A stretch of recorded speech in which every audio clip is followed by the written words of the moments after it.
قرآن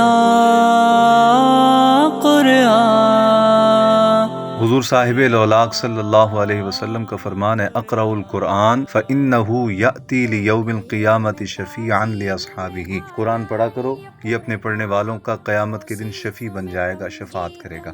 جید میں بالا ہے یہ قرآن۔ الحمدللہ تعالی ادارہ خیر العباد اور KAT ویلفیئر فاؤنڈیشن کے زیر اہتمام شہر بھر میں جہاں اور بہت سارے علمی اور روحانی اور خدمت خلق کے منصوبہ جات جاری ہیں، بحمدللہ تعالی کتاب ہدایت قرآن مجید کے درست تلفظ کی ادائیگی، خوبصورت لہجے اور اچھی قرأت سیکھنے اور اس کا فہم اور نور حاصل کرنے کے لیے ہفتہ میں صرف 4 دن پیر، منگل، بدھ اور جمعرات جامع بلال مسجد بلال گنج مارکیٹ میں روحانی علمی دسترخوان سجتا ہے۔ والا ہے یہ قرآن، میں تمجید میں بالا ہے یہ قرآن۔ بعد نماز مغرب صرف 22 منٹ اللہ رب العالمین کے قرآن کا نور حاصل کرنے کے لیے اور رحمت الہی کا حقدار بننے کے لیے ضرور نکالیے۔ بالا ہے یہ قرآن۔